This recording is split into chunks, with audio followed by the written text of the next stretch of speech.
If the British Empire and its Commonwealth last for 1,000 years, men will still say this was their finest hour.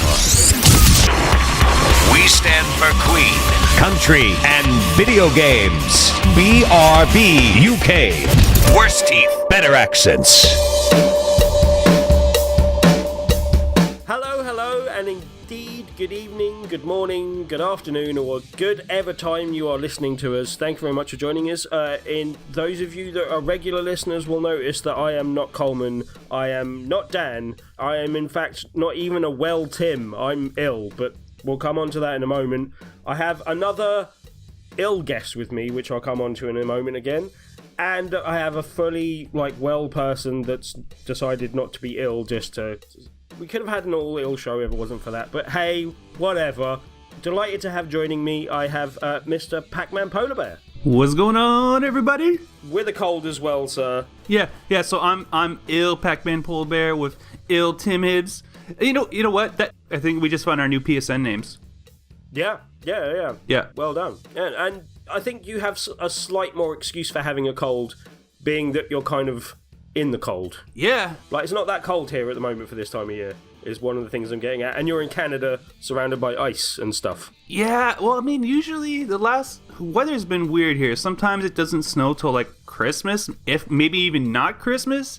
But we've already got snow on the ground, it's already -6. And I'm like, God damn.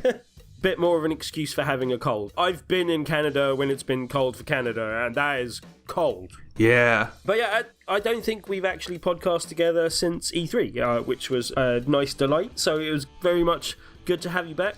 And I believe we actually podcast in the same threesome and introducing, as I said, Rick, who is fully well, without colds, no complaints, Rick, generally? Well, I've got a lot of complaints, but I can breathe through my nose, so I'm not complaining. Also, hello, BigRedBarelers. It's the trio. I'm bringing that back. We're doing it. We're making it a thing. Yeah.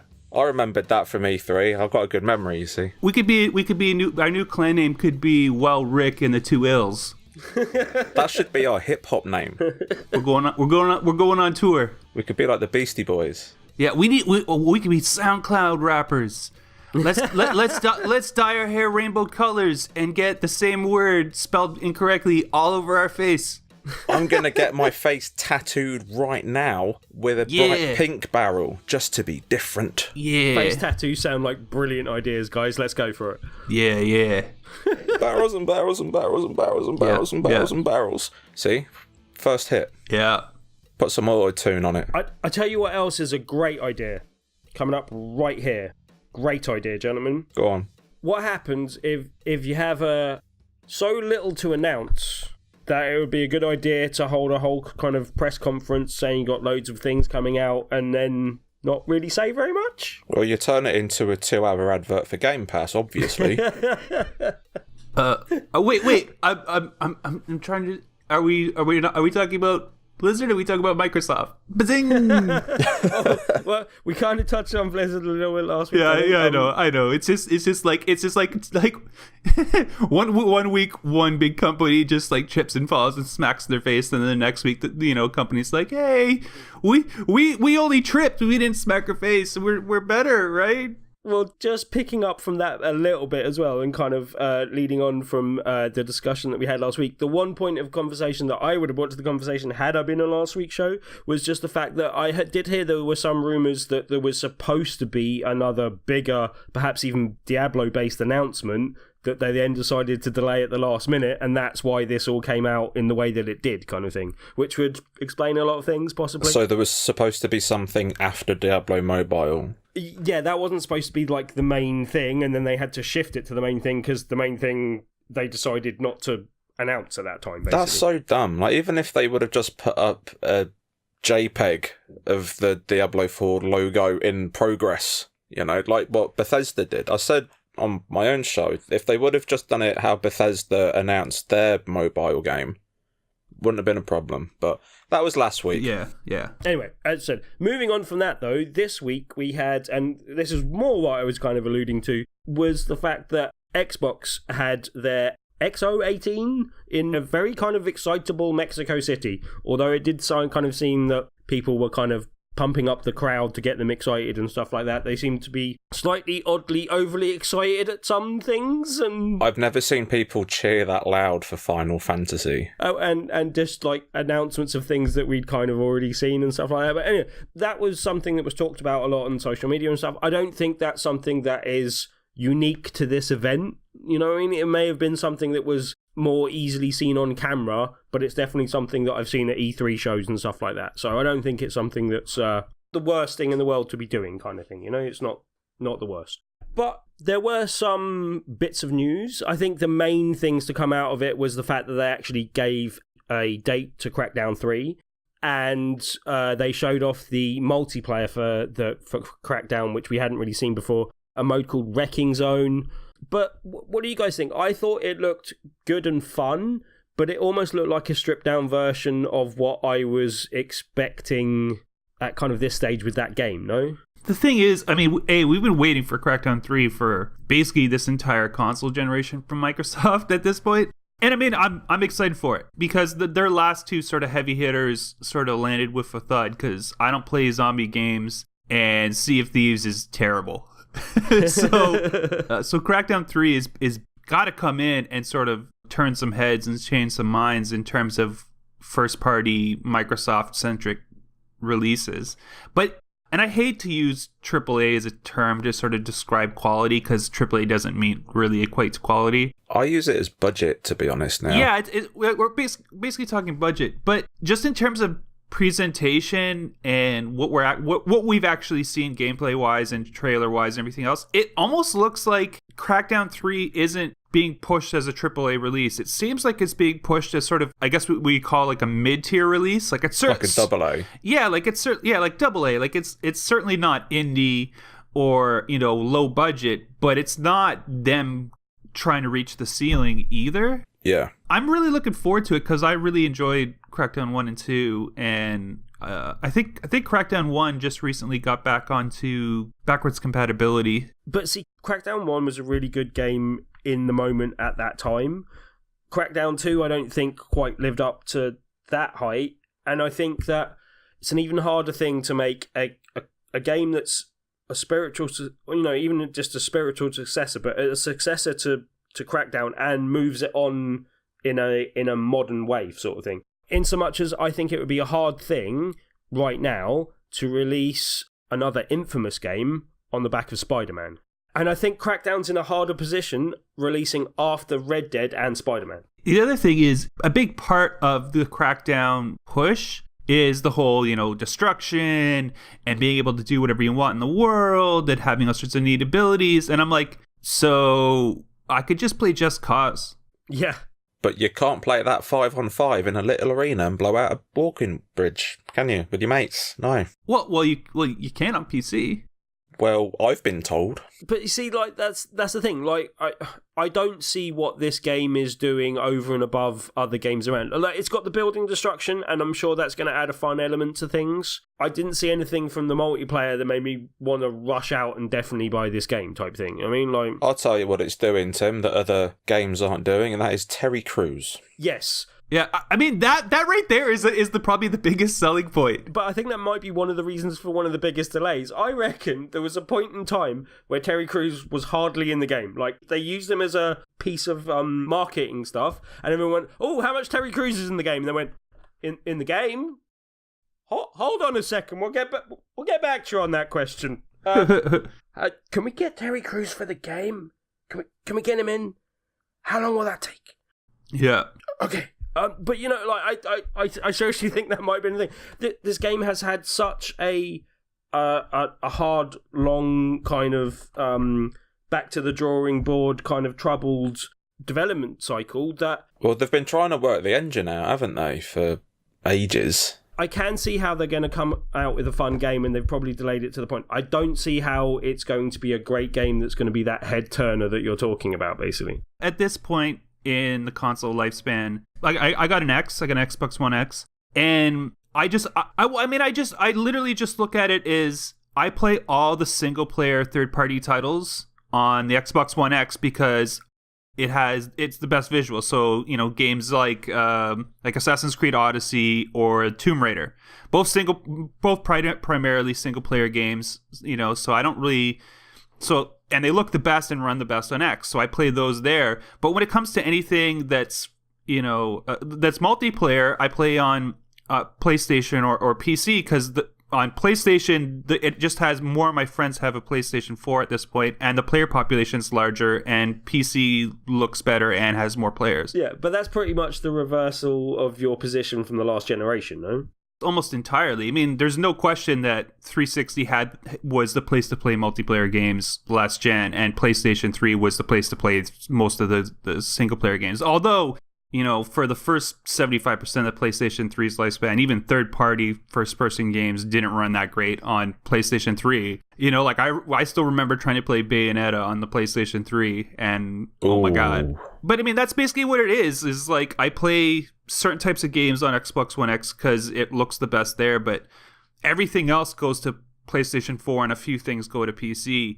I don't really, and this is a Game Pass game, so it'll be, day one, it'll be available through the Game Pass. So yeah, and look, as you said, it did almost, the whole event kind of went for a whole 2 hours or so, and it did seem a bit like a 2-hour advert for Game Pass. I mean, they got to keep on strapping on the reasons for doing that, and they're twisting my arm a little bit. I haven't actually picked it up. I've got kind of access to some stuff through Coleman's account being on my console at the moment, basically. But yeah, I still might pick it up at some point. Game Pass it's a good deal. I mean, it's certainly better than PlayStation's offering. Oh, without a doubt. If I picked up an Xbox, I'd get Game Pass day one and save a ton of money on games. It's a fantastic deal. Right, but it's either that or I cancel my Xbox Live at the moment, basically. And it's the question of which way I go with it, basically. But anyway, right, cracking on a little bit with some of the headlines that came out of the event as well. Microsoft also did announce, and this one's a bit more for the future possibly, but they acquired Obsidian Entertainment and In Exile Entertainment. I think we discussed on the podcast previously the rumour that they were buying Obsidian and possibly even In Exile as well. Two studios that I can see producing games that will, not necessarily be massive, like, crowd-pleasing people that will pull everyone over, but games that will add to the library of what they have, and if they're going to be exclusive on the console, then that, adds to what they do, basically. Yeah, well, I mean, both those companies are, at least their last sort of 3 or 4 releases, both have been really high quality mid-tier releases and when I say mid-tier, I mean mid-budget releases. I expect it. I mean, Obsidian has such a troubled history with Microsoft that even though I knew it was likely, I was like, man, are they really going to get married again? Like, after all the stuff that's gone down in the past? But I mean, I love both these developers. Obsidian recently made the Pillars of Eternity 1 and 2, which are fantastic hardcore callbacks to the isometric RPGs of the past. So like Pillars of Eternity 1 and 2, Tyranny, and recently Pathfinder. I loved all of those games to death. Yeah, you're really into those, aren't you? I know you like those quite a lot. But did Obsidian have some hand in the South Park RPG? I've seen various different things on that. Yeah, they did. Yeah, I thought they had, because it went to Ubisoft eventually, but I don't know how involved they were along the way. I think Obsidian made it and Ubisoft published it. Yeah? Published it eventually. I don't know why that happened that way, but yeah, I think that might be the case. But yeah, I happen to just I really like the South Park RPG. I thought both of them. I thought they were both really well done. So yeah. Now, I have really mixed feelings on this, because I'm not a PC gamer or an Xbox gamer. I've got nothing against Xbox. If I had the money, I'd get one, but my PC is used for podcasting and editing. Mm-hmm. Pillars of Eternity is one of my favourite games of last year, and that's the PS4 version, which was broken, and I'm really looking forward to Pillars of Eternity 2. I'm worried that this deal is going to stop that from coming out. And if it now means that if I do want to play more Obsidian games, I'm going to need to invest in... It's going to be the next Xbox, isn't it? Yeah. Or upgrade my PC to godlike capabilities to be able to play games. And it's good that Obsidian are coming... I don't want to say out of indie, because that makes indie sound bad, but it's nice that it's got the backing of Microsoft. But like Pacman said, their history is so complicated that it's very strange that it's them that Obsidian have sided with in this. Yeah. So I'm happy for Obsidian, because I think as a developer they are fantastic, and I love the games that they've been making in recent years. Well, I just love the games that they've been making since the beginning, to be honest. And it's nice that they now have the support of a huge hitter like Microsoft. And maybe the Microsoft of today is very different to the Microsoft from yesterday. But I think, from someone who doesn't play Xbox personally at the moment, it's cutting fans out, if you know what I mean. They do seem. I mean, Microsoft's big push has been a Game Pass and 2 cross-platform play. You can play it on Xbox or you can play it on PC, and they've shown, finally, after years of saying they would, they've shown some real interest in catering to the PC market. So I suspect, if anything, they're trying to set both these developers up to be something that'll round out their Game Pass offering for certain things. And I suspect both of them will remain PC and Xbox releases, and maybe even be able to swap save files and everything else. The one I'm really surprised about is In Exile, because I didn't really see that coming, because like they seemed very hardcore PC developer, but I know from reading some of the posts and hearing about how the development from both of them went that Kickstarter's been good to them, but Kickstarter leaves you very little wiggle room, and you make a lot of promises up front, and you have to make the money you made work to get that done. And I'm sure this takes some pressure off them. But Wasteland 2 and Wasteland 3, which are the original Wasteland game way back in the day, is what was the inspiration for the Fallout game.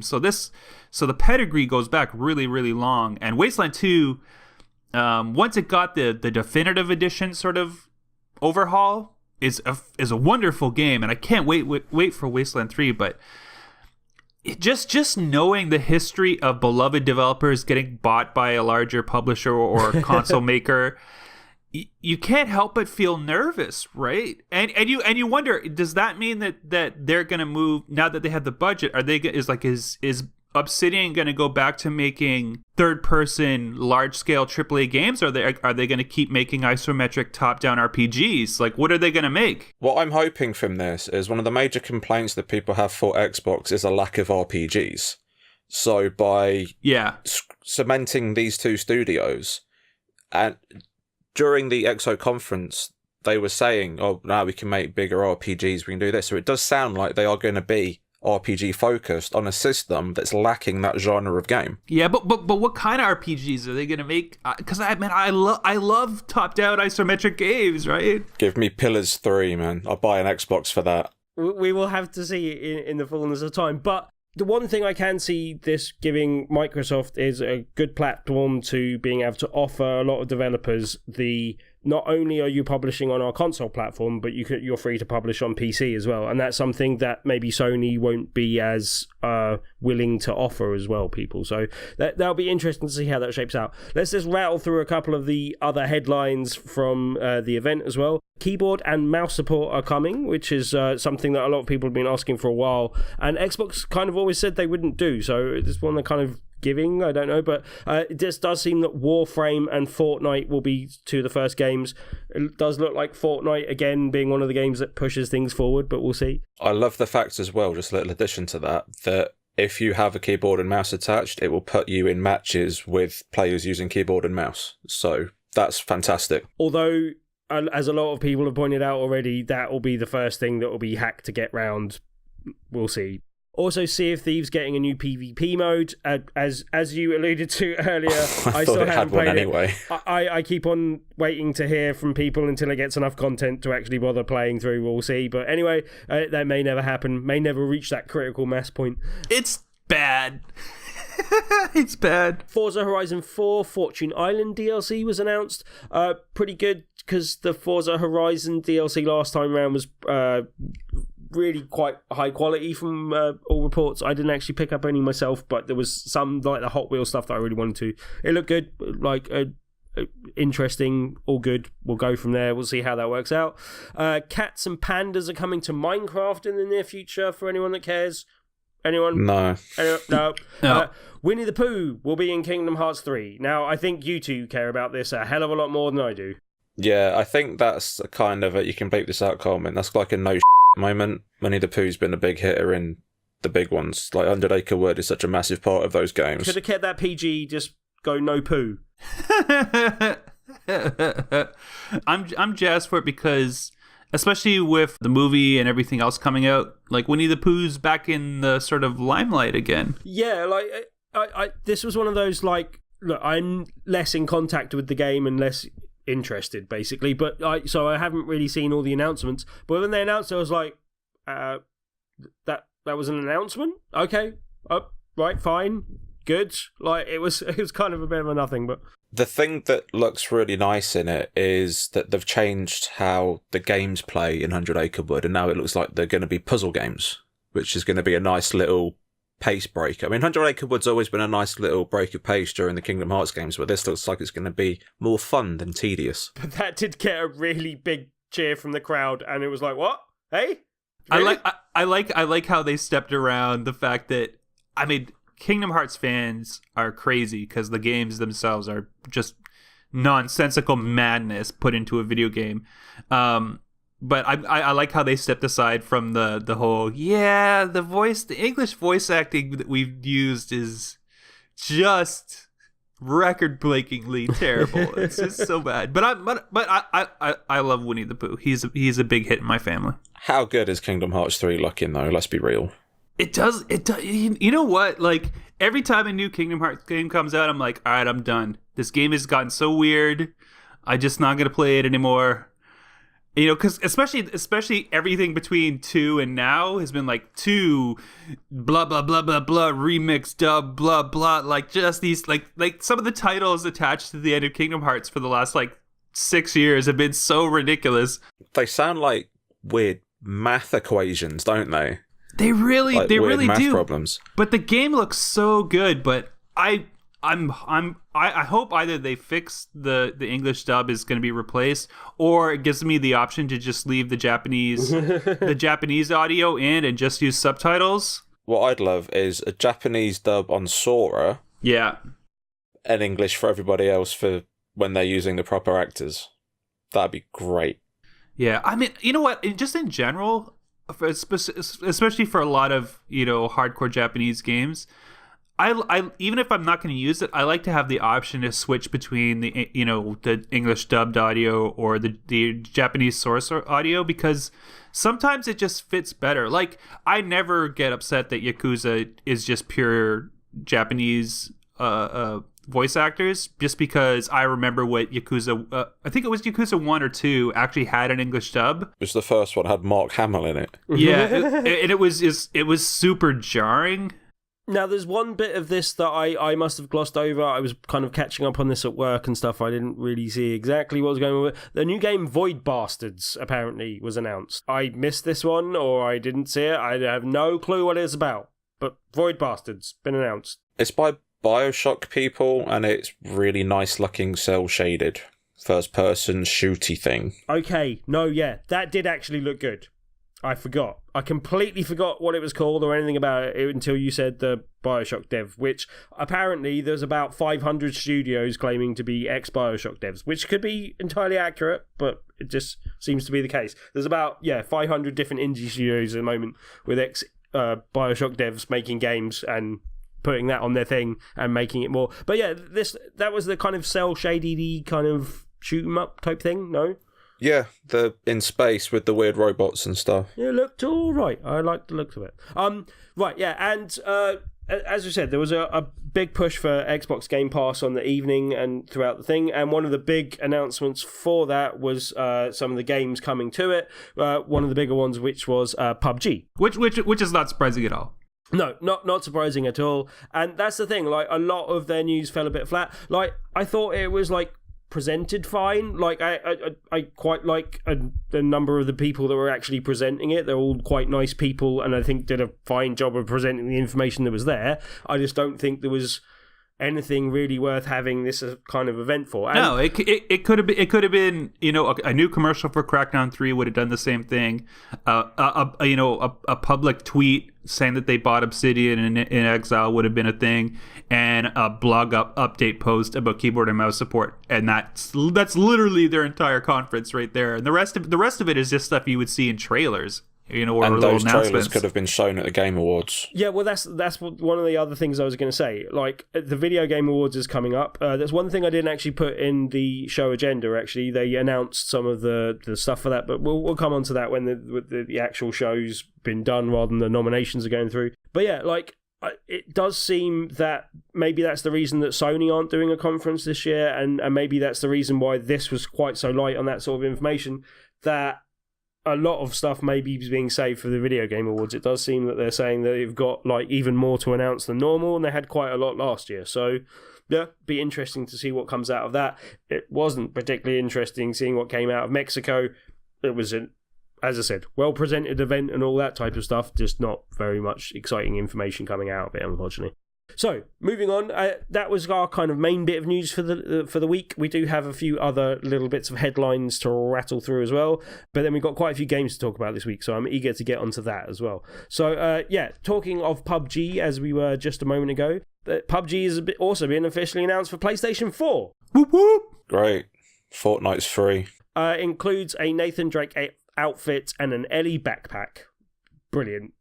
Releases December 7th for anyone that cares more than us three, because I don't think we care particularly much. Although, Pacman, will you be playing? Well, no, I already own it on PC and Xbox. Yeah, so like everyone else. So yeah, okay, well there you go.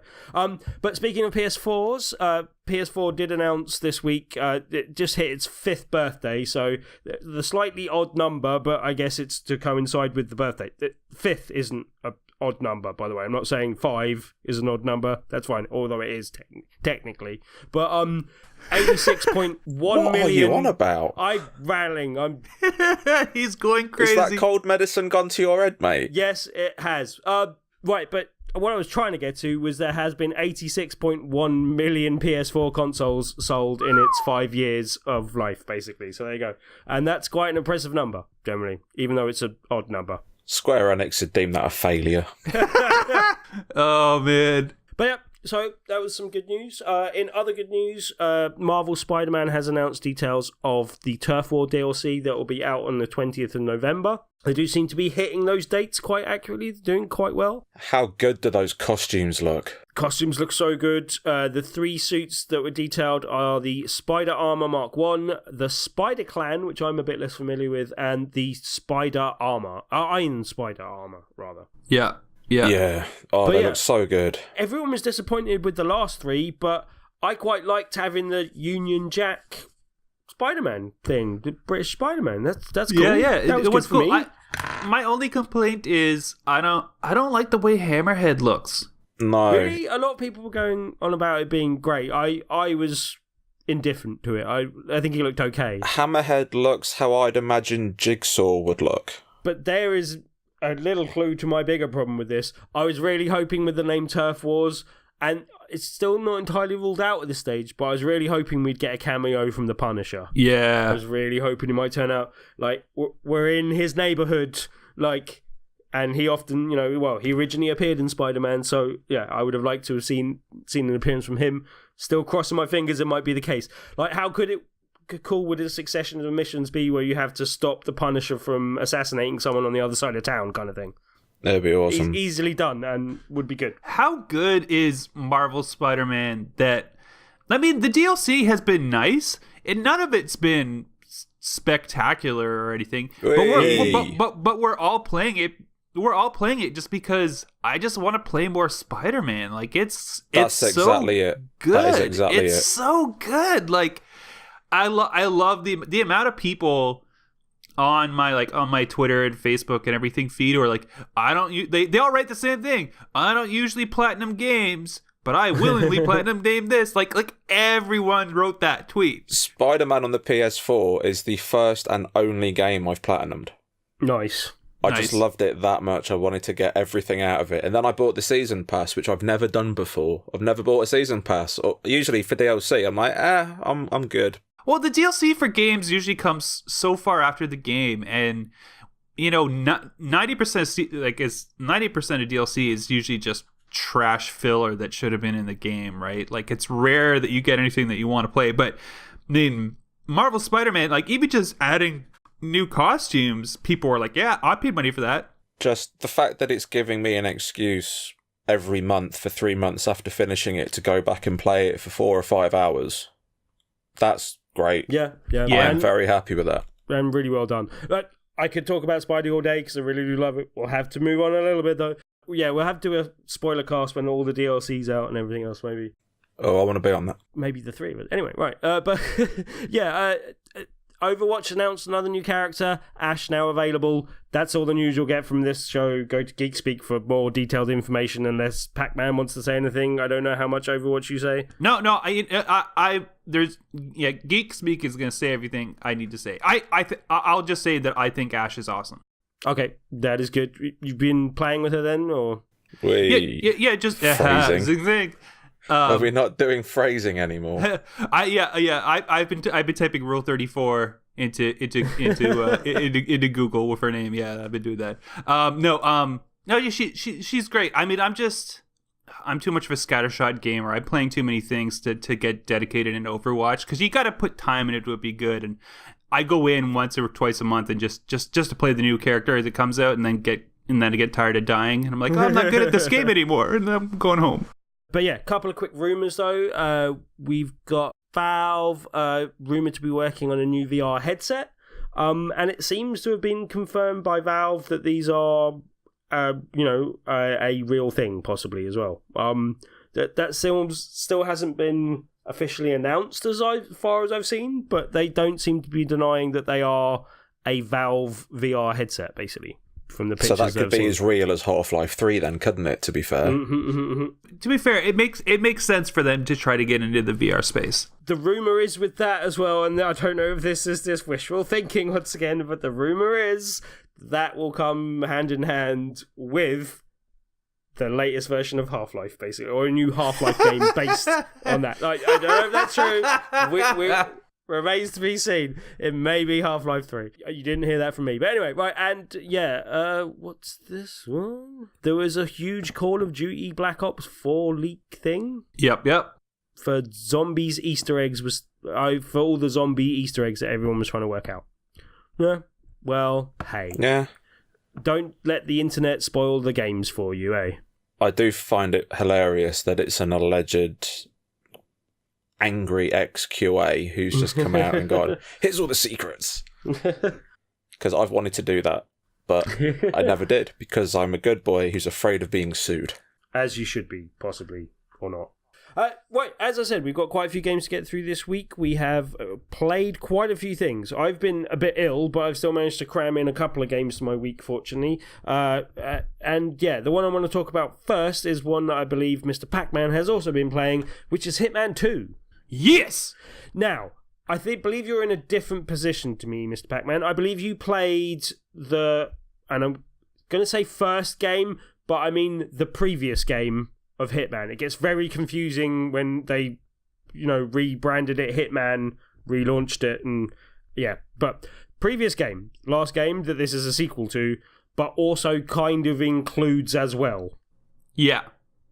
It's a little messy. Yeah, and I will preface any of my comments with a couple of qualifiers. Just let it be known that I basically got a review copy of the game, and I also attended a press event last week for the launch of the game, which you can see photos and stuff of on my Twitter and Instagram. Just for the record, got a very funny boomerang clip thing of a guy dressed as Agent 47 chasing me in one direction with the kind of wire, and then me chasing him in the other direction with a baseball bat. Had quite good fun with them. Was it a guy in cosplay, or was it just an angry, bold man? It was a guy in Hitman cosplay type thing, or dressed up as him, basically. But yeah. That's cool. I'm jealous. It's up on my Twitter feed. You can have a look. It was quite funny. And yeah, basically we were in a Hawaiian themed club and we had to dress Hawaiian. Like I had a Hawaiian shirt under a suit kind of thing, and with a Hitman tie. But yeah, it was a good fun evening. On to the actual game itself. I got to mess around a bit with the game on the night, and then I've played a bit subsequently since. Now, as I said, Pacman, you played the first game and played that all the way through?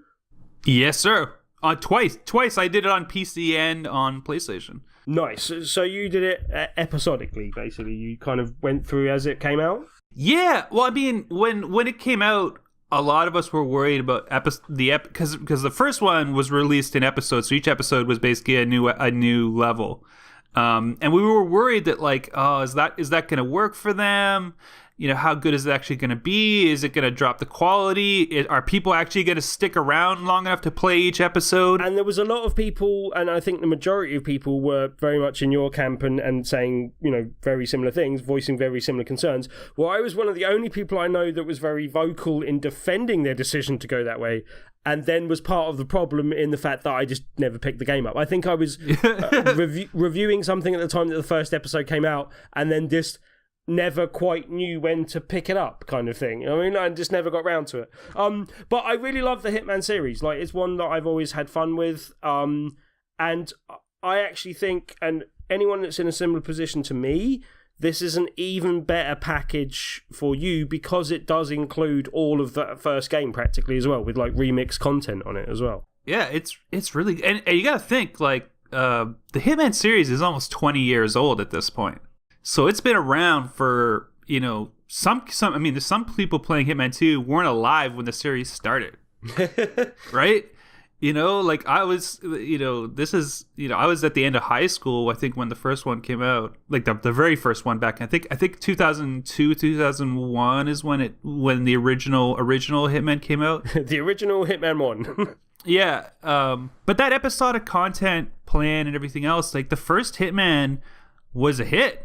It maybe not as big a hit as Square Enix wanted it to be, but it was a hit. People stuck around month after month, and they had, you know, sort of weekly and monthly events and everything else. Like the first one was the 2016 Hitman was really, really, really good. From what I could gather from you know the feedback of the sales and everything else, it seemed to be that it had a good amount of stickiness in terms of the people that bought it, played it quite, you know, religiously and got hooked by the content, but there just wasn't that many people that were attracted to it in the first place. I think was part of the problem, right? I think, or as many as they'd like. Despite being an episodic, a lot of people followed it through and bought it month to month as stuff came out, but a lot of people, I think, were in the position of, well, I'm just going to wait till all the episodes are out to buy it.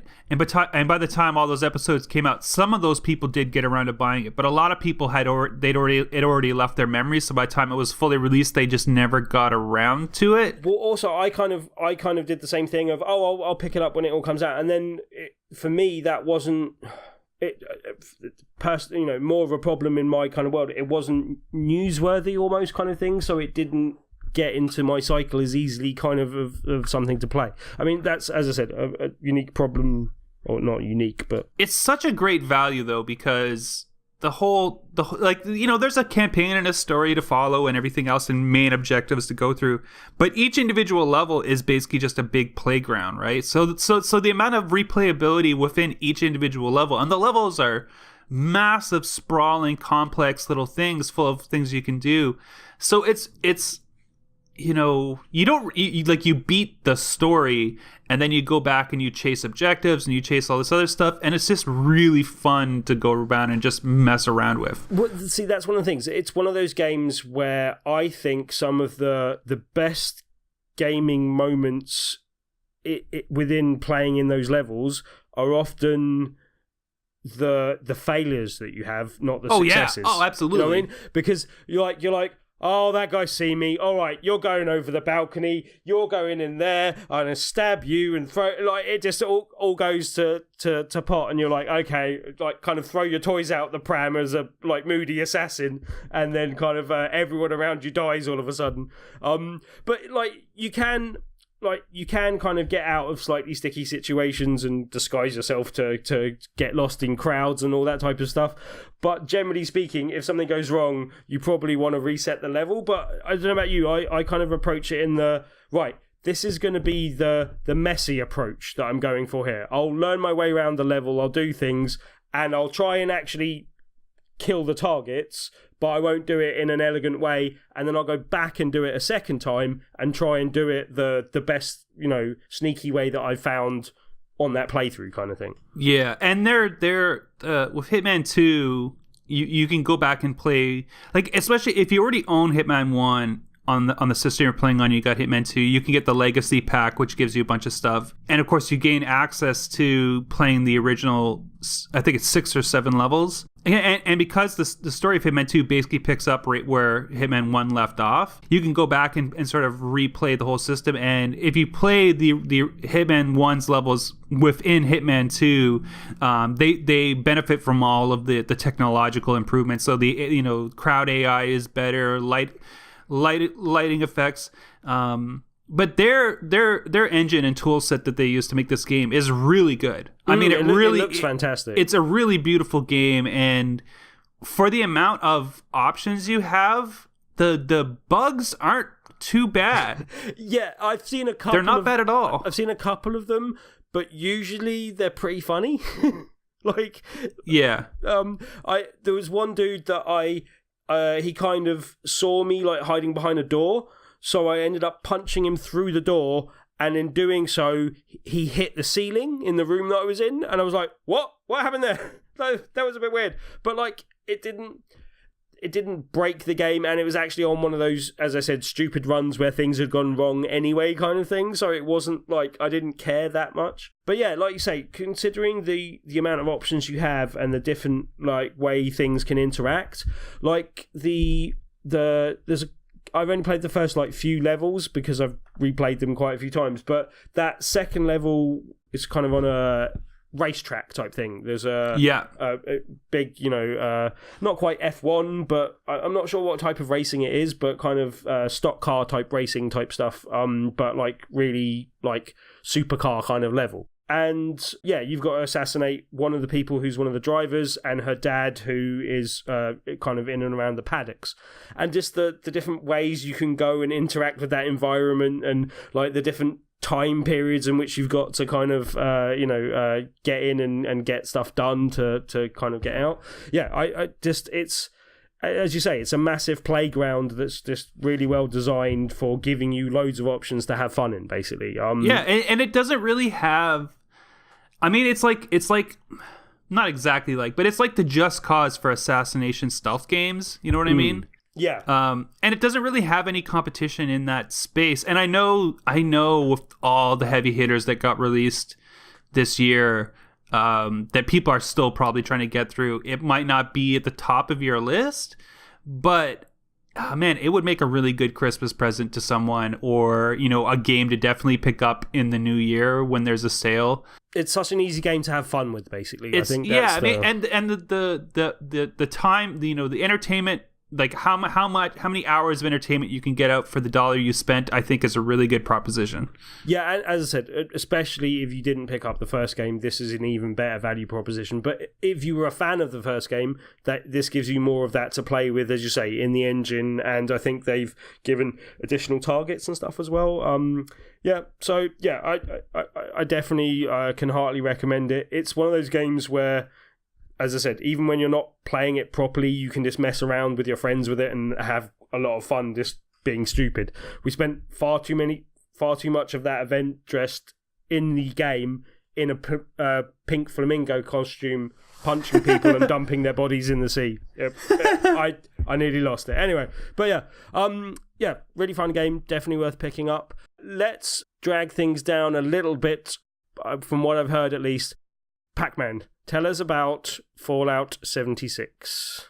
Ooh, we're going to something we love, to something at least I do not love. It's you and everyone else with a voice online at the moment. Oh my god. And the thing is like I don't hate Todd Howard, and I don't hate Bethesda. I know it's sort of in vogue to sort of complain about Bethesda games and, you know, the visuals looking dated and the bugs at release. It's all sort of pre-forma at this point. But I mean, I've loved the Fallout season since Fallout 1 way back in the 90s. Like, I've played every single game to completion. I've loved them all. And if you ask if Fallout 76 didn't exist and you asked Fallout fans what they loved and they listed all, you know, their top 10 things that they love about Fallout games, pretty much none of those things are in Fallout 76. So there's, you know, losing yourself in a great story and meeting odd characters and odd bad guys and sort of, you know, traveling through this broken post-nuclear, you know, apocalyptic world and all that sort of stuff.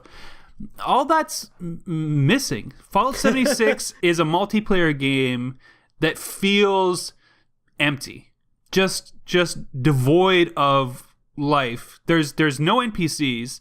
Every mission and every main story point is basically you just walking across the map to a marker, listening to an audio tape, walking across the map to a different marker, listening to an audio tape. So you're just disembodied voices telling you stories and stuff that you'll forget almost instantly. But everybody's dead, Dave. Like, they all died. Don't compare it to Red Dwarf. That's just... It's... And it just feels so completely, like, visually. And I know people want to go talk about engine. People talk about engine like like a video game engine is the singular thing. An engine is a misnomer. It's just a term we use to describe the tool set that they're using. Yeah, but I do feel that they've bolted so much on to what they're doing at the moment. It does feel like it's been creaking for a bit too long now. No. Well, the reality is that no matter how you squeeze it, the game looks dated. The environments aren't ugly by any stretch of the imagination, but they're not breathtaking. They're certainly not in the top 100 games this generation. They're just it's just adequate. You know, the animations are adequate, the visuals are adequate, the backgrounds are adequate, the bad guys look adequate, the gunplay is okay, I guess. What's the VAT system like? Because what have they done with that? Isn't there a like active VATs kind of thing? It's really... I know. I can hear the pain in your voice. I know they call it... They say VATS and everything, but it's real time. I mean, VATS is freeze time, pick a crit body part to shoot at. It can't be real time by definition. It's really not that. Like, they just kept that terminology in there so they didn't alienate people off the bat. But it works okay, but there's just so much stuff about it that's just like there's no skill set that you need to bring to fight the different monsters. You just backpedal and shoot them. Okay. You can kill stuff that's drastically over leveled than you just backpedaling and shooting. You know, it's just everything's tedious. You know how in the last one when they added all the crafting tools, you could get really ridiculous with customizing your guns. No, that's all gone. You can customize your guns to a point, but nowhere near what the last game allowed you to do. Not even close. To the point where even the mods you do use are pretty superfluous. Like, the changes that you make, the fact that the level up system is awful. You know, and since it's semi-randomized, you can't be like, I'm going to build a character that's all about, you know, being super strong or super whatever, because you don't really have control over how you'll level to level because there's randomized perks, or I keep getting the terminology mixed up, but you get randomized cards and everything else. It's just, you know, so you don't really have control over how you level up to a certain extent. You don't really there's no story to have control over, engage in to begin with. There's no characters or story elements to really get attached to. Multiplayer is ridiculous because no one's going to party with you because everyone's trying to play solo. And even if you do want to party with someone, there's absolutely no benefit to doing that unless you happen to be the exact same level, attacking the exact same quest at the exact same time, which is never going to happen. Yeah, so that seems a real misstep for a multiplayer game, no? Oh, and the worst thing is the team killing, like the dueling system in it is the fundamental design. Okay, this is how it goes. I shoot you, right? Yeah. And if you don't shoot back, the duel doesn't start. I can shoot you, but it only takes a sliver of your health down. So theoretically, I could just keep shooting you and keep taking slivers of your health down until eventually you die. But as long as that person doesn't shoot back, they basically can't be killed. They just don't shoot back at you. They can just pop a stim pack and keep going on their merry way. However, if they do shoot back at you, the duel starts. But that means that the person who shoots second almost always wins that fight. Because all you gotta do is, pop psycho, put your good armor on, put your best weapon on, point your gun at his head and shoot. And since you're shooting twice, that shot counts. And boom, you can kill someone in one hit. Well, that serves them right, doesn't it, to be fair? But it's just like there's no benefit to shooting to being the person who shoots first. And then, of course, there's all the griefing going on. You build a platform. How does that work? That's what we're moving on to. Yeah, you just because it's almost like Fortnite. You build a platform into the sky. You convince some other player to go up to the top of the platform, and then you just delete the platform that you built, and he falls to his death. And once he goes in, you don't insta die. You kind of go into sort of like crawl on the ground mode. So right. you drop him from the sky. He hits the ground, goes into stun mode, and then at that point you can kill him regardless of whether or not you're in a duel. So you just fall him from the sky, go down, and shoot him in the head. And people are doing it all the time. Right. If you're dumb enough to climb up a tower that someone's gone, "You're right, mate. Look at this tower. You should climb to the top." Okay. You kind of have it coming. I have a question. Yeah. What's that? So, did you play Elder Scrolls Online at all? Oh, yeah. Because when that first came out, bit of a mess, no one played it. But where it is now, I haven't played it for about a year or so, but when I was playing it, it was fantastic. Do you think this has the potential to have a similar rocky start to Elder Scrolls Online, but over a few years, which is what it took Elder Scrolls Online, let's be fair, do you think that this has the potential to become something good? Just the fundamental the skeleton of this game just doesn't work. It just doesn't work. Unless they're gonna bolt in, NPCs and voice actors and all the stuff that we played every other previous Fallout game for is somehow added to this game, which would basically make it a totally different game than it is. I don't see how they can turn it around. This is basically them seeing all the crafting mechanics and the success of those sort of survivalist open world games that have been popular and have started to wane in popularity by the time this came out. Them trying to cash in on that, but it lacks any of the depth or nuance that any of those have. The crafting system in this, without the mods that we've all gotten used to using for base building and stuff like that in the last one, is tedious. You can build something and save it as a blueprint. So because when you log out, everything goes back into your inventory. So when you log back in, you have to sort of replace things. But you have a very small very small area that you can build within, and you can build some interesting things, but nowhere near as interesting as the vast array of crazy things we were able to build in the last game. Yeah, and you have to rebuild every time you log back in.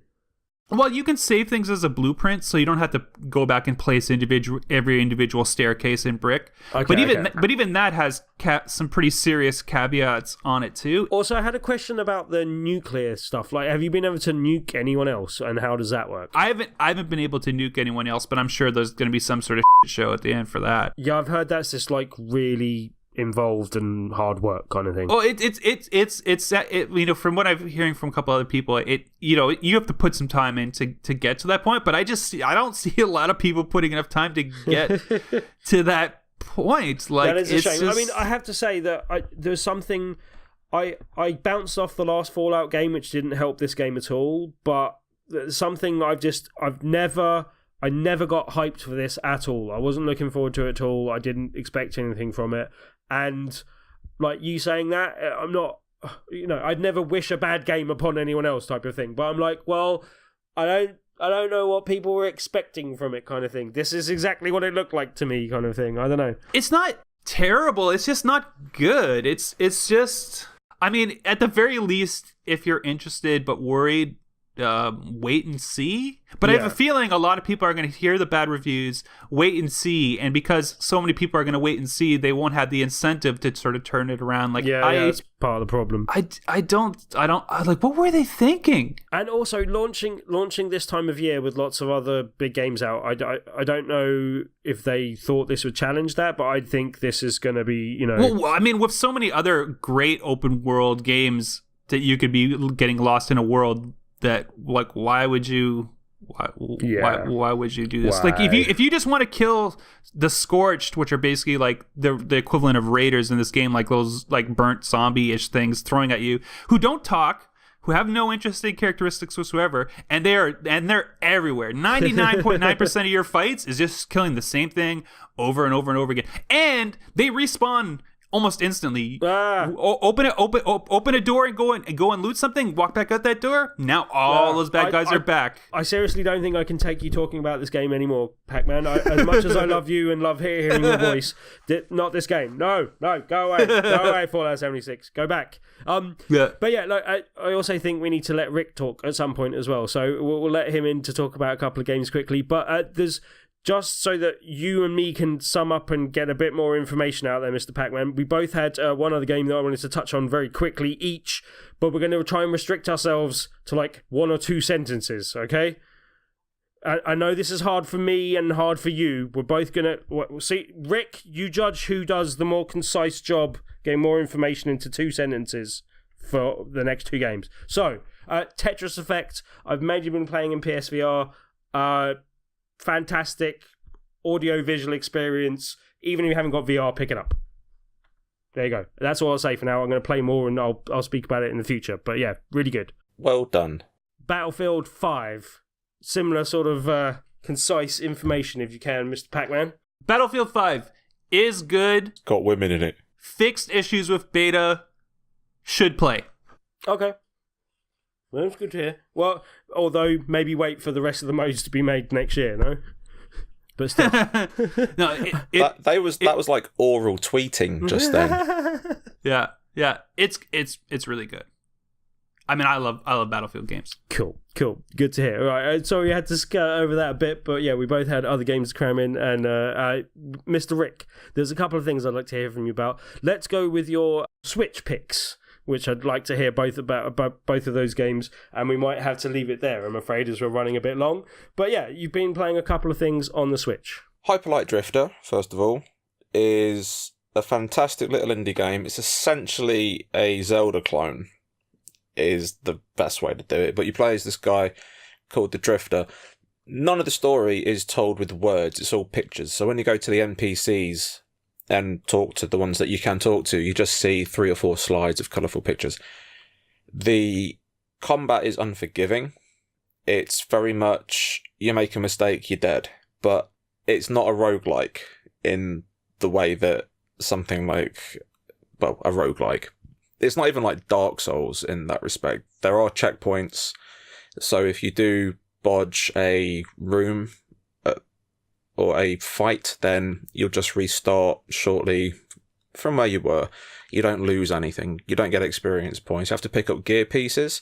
And when you get 4 gear pieces, you make a whole thing, and then you need 2 or 3 of the whole things to buy an upgrade. And you can upgrade your sword, you can upgrade your guns, you can upgrade your dash, which is this little move that you can do to get over obstacles and get past bad guys. When that gets upgraded, you can bounce projectiles off of things.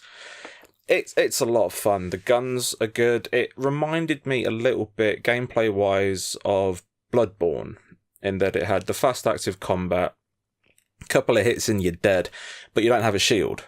You have a gun, which can be used to take out enemies if you're close enough. It's used for switches. It can be used to kind of stagger things, not in the same way that Bloodborne is, but if something's coming for you and you shoot it, you can break its attack animation. It's a lot of fun to play. The music is by an artist called Disasterpiece, and it is just fantastic. It's really good, yeah. It's beautiful. It's haunting. It's very Blade Runner-ish. You know, that kind of like dark, depressing synth that's kind of beautiful. It's like that. The mood is incredible. I have absolutely no idea what the story is, and I finished it. Well, I've heard really good things about the other versions, and I think I've interviewed one of the people who did some development on it as well, basically, previously. But it's not a game I've played myself. Like, do you think the Switch is a particularly good version and a particularly good platform for it, possibly, as well? It's just what it is. To be honest, I don't think it gets anything extra. I mean, playing it in handheld mode, gotta love carrying a game around with you. And if you're looking for a Zelda experience, then...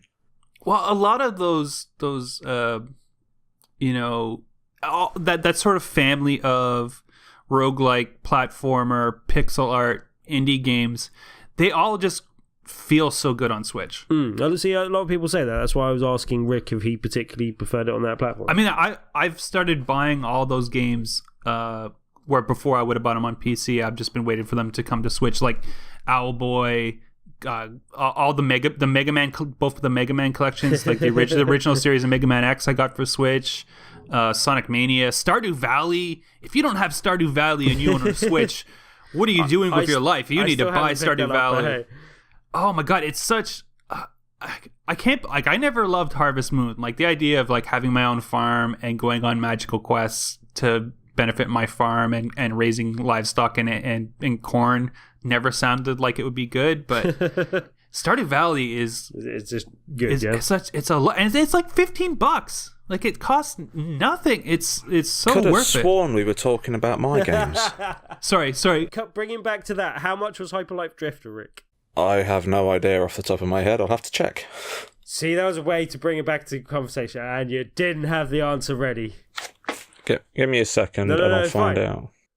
See, Pacman could have been talking all this time. The thing is like all the games for the Switch, like all those indie games, the best thing about it is, unlike the heavy hitter Switch games, those go on sale. Yeah, I mean, all the third-party indie games will have gone on sale. And sometimes they've gone on sale for a good amount. Like, I've seen 20, 25, 30% off some of this stuff over the last year. So you might not be able to get Mario Kart for 50% off, but you can probably get most of the good indies for good. Like, keep an eye out this holiday season. That's why my PS4 is essentially an indie machine. Yeah. Because the discounts you get on it are amazing. And it's the same... Like you said, for the Switch, those are the games that get the discounts. And to be honest, a lot of the time, they're the games that are worth playing. I play more indie games on my Switch than anything else, basically. Mm-hmm. Still playing through Golf Story. I don't understand why Octopath Traveler is $80 here, though. Because Nintendo hates you. But that $80 for that, like... I really want it. It's $10 per character. Yeah, I was going to say, at least that's like, on what? theme. Like, over here, it's just 60 quid. That means nothing. It's just really expensive. Did you ever find out the price there, Rick, or not? You told me not to look for it. No, I didn't. Anyway, right. I went, I'm going to look for it, and you went, no, it's fine, because Pacman could have spoke for it. That's not what I said at all, and it's that recorded. is exactly what you said. We have a recording. We've got the bloody thing. Good. Okay. Rick, also tell us about Cosmic Star Heroine, which is the other game you've been playing on the Switch as well. Cosmic Star Heroine is fantastic again. It's by Z-Boyd Games, who did the Penny Arcade RPG games, Cthulhu Saves the World, on those old indie RPGs from like 8 years ago. This is such a throwback to classic Square Enix RPGs, or like particularly Chrono Trigger. The title sounds like it's a classic old JRPG, you know? Yeah. And visually, it looks very Chrono Trigger. The characters kind of look like it, but instead of being all over time, you're going all over space to different planets and things. You find your teammates as you're running around, they're running around behind you. The graphics are just really nice, like 16-bit pixel art. Absolutely gorgeous. But the battle system is super interesting. So each one of your moves or your abilities can only be used once in a fight until you guard. And then when you guard, it resets your abilities. So there's a level of strategy to a lot of the fights, because you have to work out when to use things, when to save things, when to guard. You also have, I can't remember the term for it, but you got, I think, style points, which is kind of like a limit break from Final Fantasy VII for the Final Fantasy fans. So each time it's your round, you get an extra point. And then when you get like 3 or 4 points, when it maxes out, your attack does a lot more damage, which again comes into the strategy of when do you essentially reload your abilities. Because you could be like, well, I've got 3 styles now, I need 1 more, and then, oh, that attack that I want isn't there. Right, I'm going to guard from this attack, so I'm not going to damage the enemy now, I'm going to wait, but then I'm going to do more damage on the next turn. But does that become sort of time management-y, or does it still feel tactical and strategic enough? Oh, it's very tactical and strategic enough.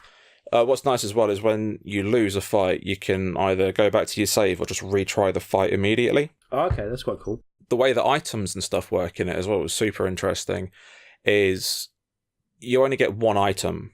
So you'll get 1 potion, for example, and that's it.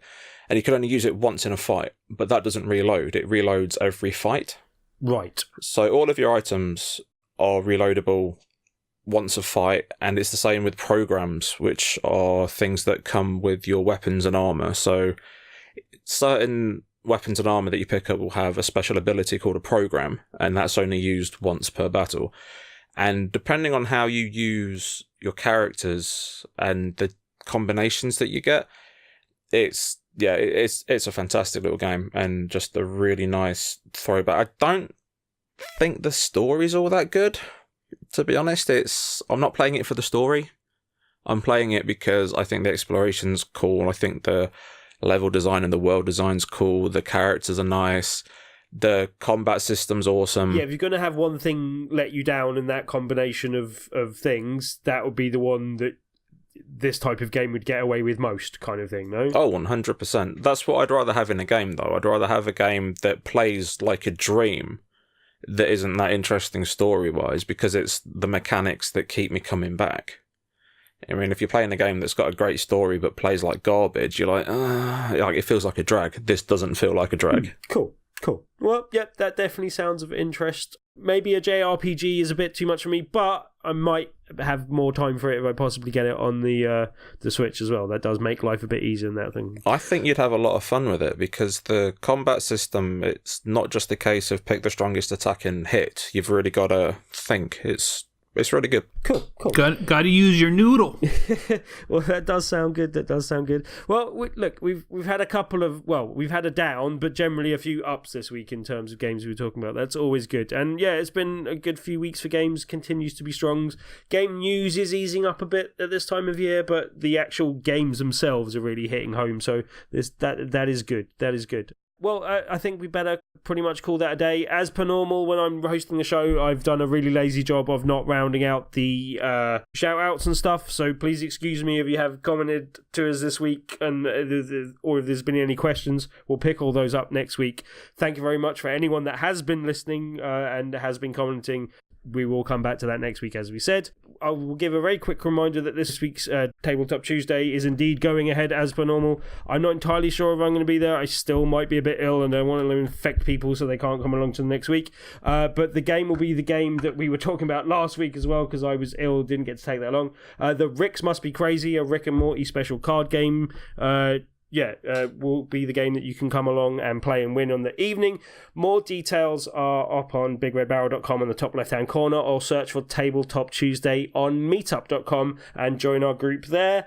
But if you come along and play the game in the evening and joining us in the loading bar in Dalston, then you can win yourself a copy of the game just by playing it that evening. Other than that, thank you very much for joining us, gentlemen.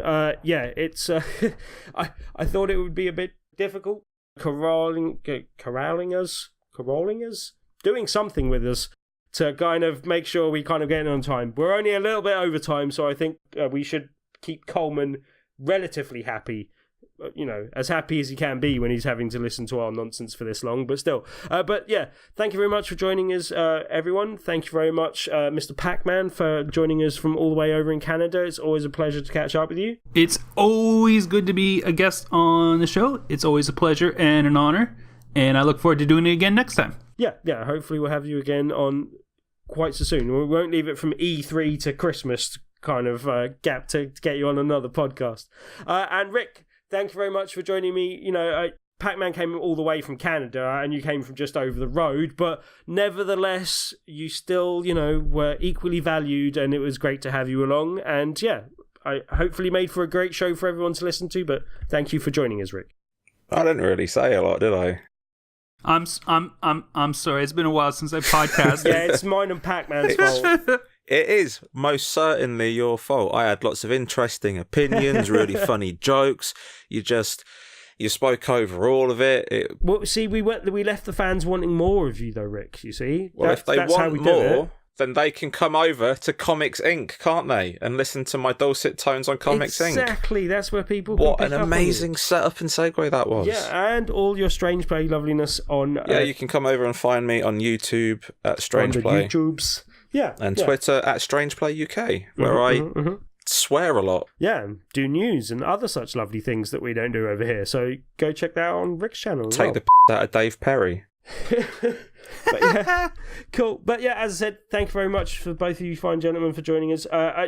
Rick, I understand it's difficult to get in with me and Pacman, but I like the combination of the three of us. I think we need to massage and practice how our technique of the three of us working together, because I think it will be a good combo generally in the future. Just need to get you used to barging in between us, because I understand that's a difficult thing to do. I'm a good boy. I was taught manners as a child. Yeah, yeah, and I'm savage. I'm coming in from the wild. It's been almost a year and a half since I podcasted. I just want to hear myself recorded again. Well, it was definitely good to give us a chance to record with you, Pacman. I'm very grateful to do so. So yeah, as I said, we'll have to have you again soon, sometime sooner than the last time. But yeah, cool. Thank you very much for joining us. Without further ado, I will get us out of here. Yeah, that has been show, and I don't think I mentioned this at the top of the show after fussing about it, but that has been episode 318 of the BigRedBarel UK podcast. Thank you very much for joining us.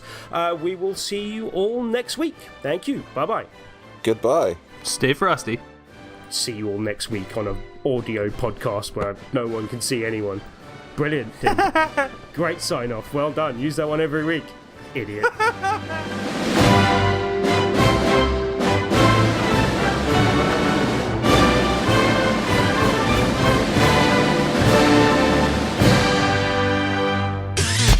You and your ears are quite welcome for the podcasting goodness that you just heard. Why not roll on over to BigRedBarel.com for more podcasts, news, reviews, and videos from the biggest, reddest site on the internet, BigRedBarel.com.